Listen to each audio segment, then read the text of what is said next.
Bu, dengar dulu. Kenapa Nabi bilang begini?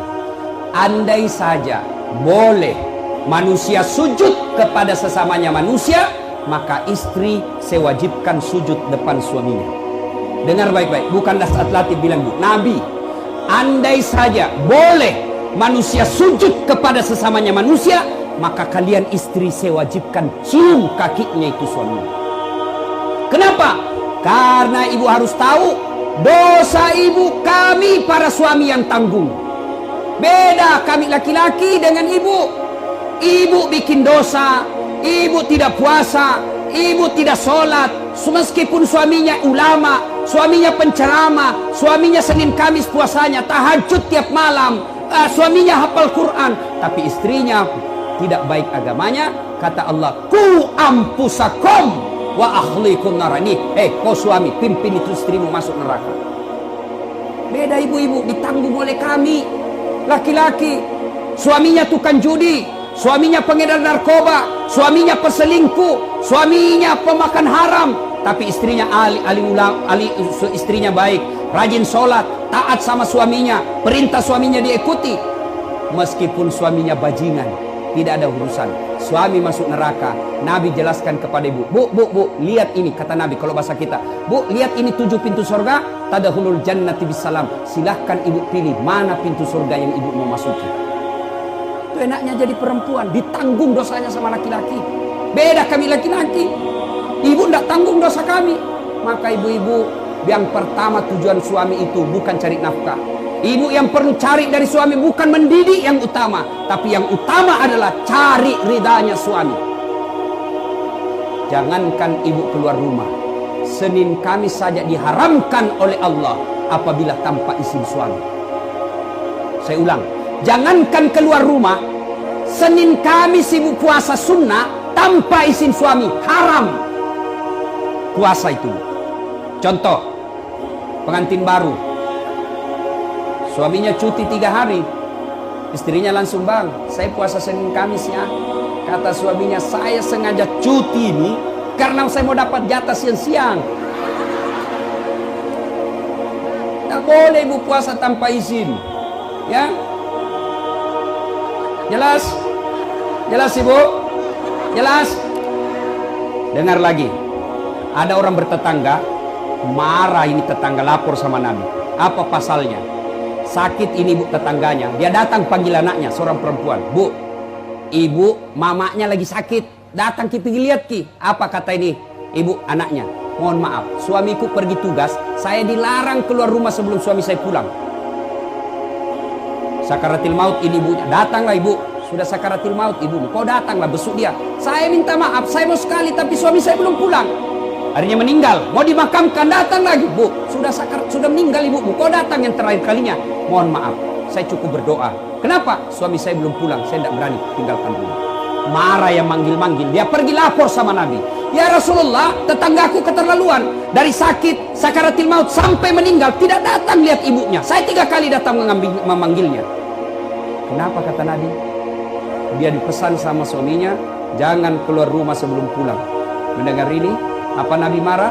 Subhanallah, Nabi justru menjelaskan, alhamdulillah diampuni seluruh dosa ibu yang meninggal karena punya anak yang taat sama perintah suaminya. Ada ibu bayangkan ibu itu? Ada? Yang banyak saya lihat baru 10 menit pergi suaminya juga keluar juga dia apa? Dia tawaf satu komplek. Dia kelilingi semua. Masya Allah. Ya.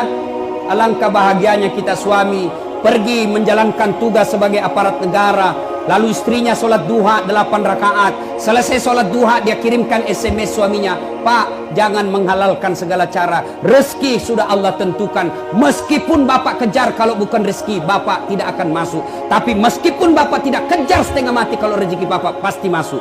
Bapak jangan menghalalkan segala cara, salam sayang selalu dari istrimu di rumah.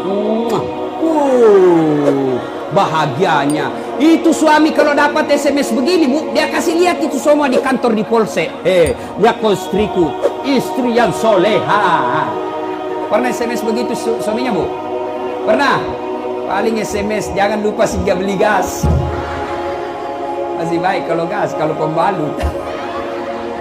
Saya pernah rasakan ini, Pak. Saya pulang takziah malam-malam, tiba-tiba mamanya SMS, Ustaz, habis pembalut. Allah haula wala quwata illa billah. Saya singgah di warung, saya berdoa, mudah-mudahan tidak ada yang kenal saya. Begitu saya bayar, tiba-tiba ada ibu bilang, Ustaz beli pembalut. Langsung aku bilang, biar daripada saya melahirkan.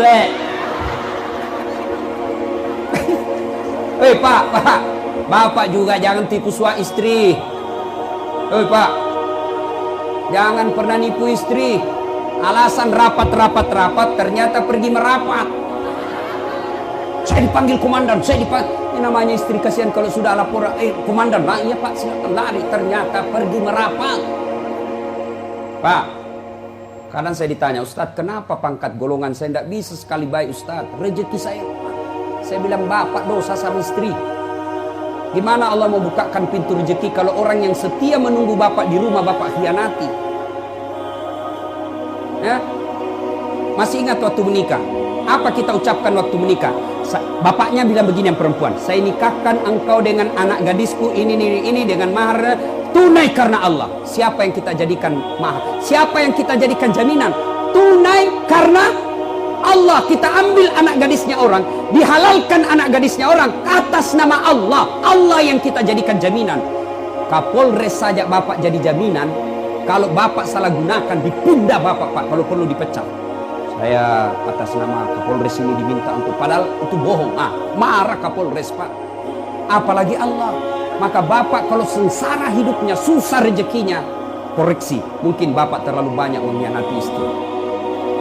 Gimana Allah mau bukakan pintu rezeki? Kalau istri suka marah-marah, Bapak, kalau istri suka marah-marah, rumusnya diam. Jangan, kalau istri marah minta penjelasan, lebih diam. Kalau perlu makan obat tidur. Karena itu perempuan kalau dia sudah marah dijelaskan, tidak jalan otaknya, Pak. Apalagi kalau dia bilang pokoknya sudah diam saja, Pak.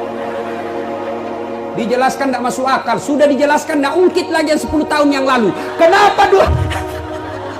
ini semua ini. Sudah lewat 7 tahun masih tidak ungkit-ungkit lagi. Pada dia bilang sudah berhenti mak, bertengkar itu dulu. Maka lebih Bapak minum obat tidur. Kalau dia ngomel, Pak, maklumi saja. Kenapa? Dengar baik-baik. Ada sahabat Nabi, waktu itu Umar bin Khattab presiden, suka ngomel dan marah istrinya. Maka suaminya mau lapor sama Umar supaya dipanggil, dimarahi sama Umar presiden. Begitu dia mau lapor sama Umar, dekat dari rumah Umar, dilihatnya Umar juga dimarahi sama istrinya. Pulang dia, presiden aja dimarah, pulang dia. Besok ketemu sama Umar, ya Amirul Mukminin, saya lihat Anda kemarin marah-marah sama istri, diam-diam saja, senyum. Dengar bapak-bapak, dengar para lelaki. Apa jawaban Umar? Begitulah cara saya berterima kasih kepada istriku yang telah hamil, melahirkan dan menyusui anak saya.